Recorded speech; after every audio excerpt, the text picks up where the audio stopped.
Hey Rose, so 180 degrees is equal to pi radians, and so to convert from degrees to radians, you're going to take the number of degrees and divide it by 180 while multiplying it by pi.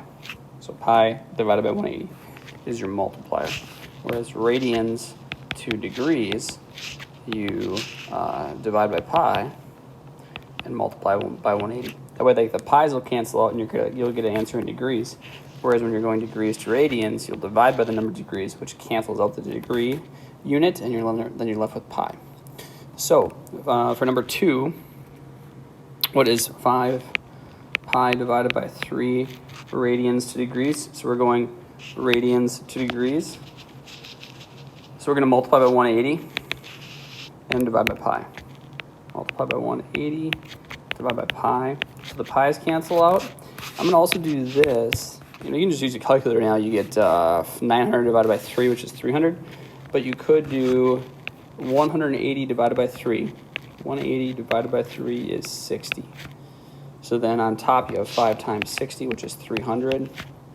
Oh, and by the way, there's degrees here, right? Shoot. Yeah, there we go, degrees.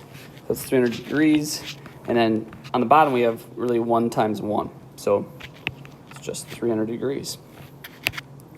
Let me take this. Oh no, not that.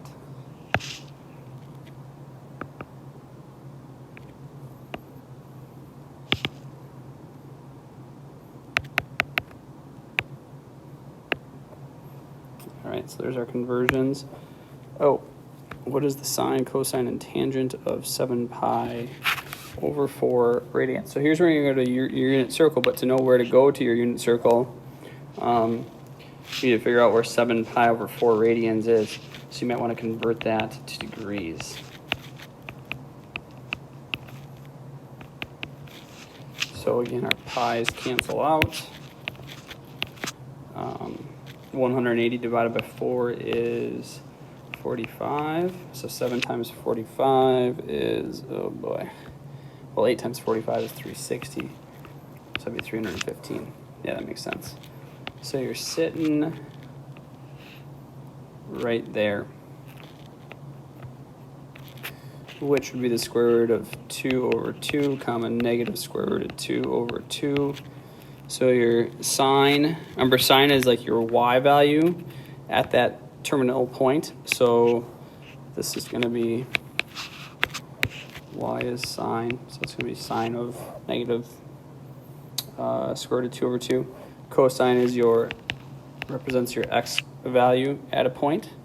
And then tangent is the x over the y, so that'd be the the square root of 2 over 2 divided by negative square root of 2 over 2. And here these cancel out, but there is a negative. So it's 1 over negative 1, which equals negative 1. So that's why that is the way that is.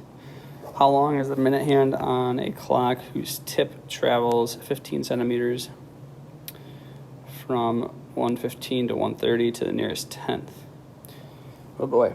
So we're going from 115 to 130, and it travels 15 centimeters. The tip travels 15 centimeters. So that's this arc length. How long is the minute hand? So how long is this? So going from 115 to 130 is 90 degrees. So we're going to use an arc length here. So the length of an arc. So arc length, that's one way to write it. So L is for length, and then I put an arc symbol over it. Arc length equals the measure of the arc over 360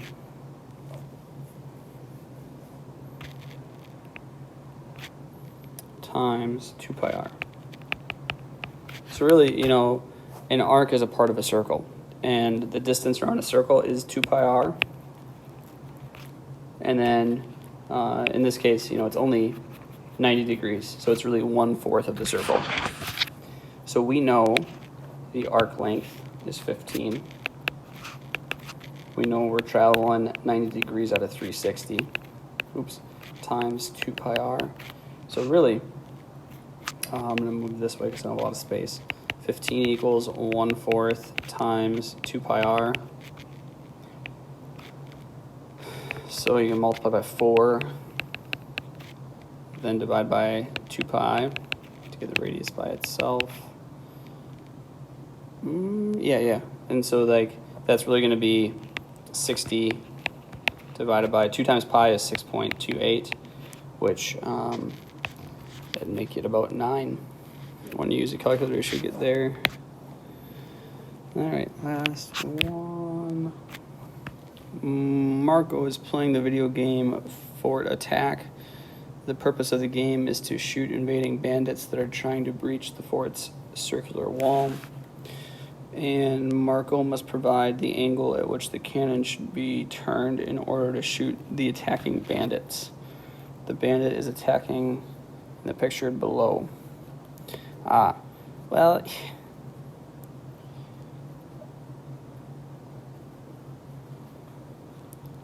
what is the angle of fire in standard position on the unit circle in both degrees and radians? So they're trying to shoot the capture right here. You know, one thing, just like this is home base. This is 0 degrees. That red line that I just made, that's not rotating at all. So while they showed 30 degrees past the y-axis, we have to go another 90 to get to that. So it's 90 plus 30, which is 120. And then you can take 120 divided by 180, multiplied by pi.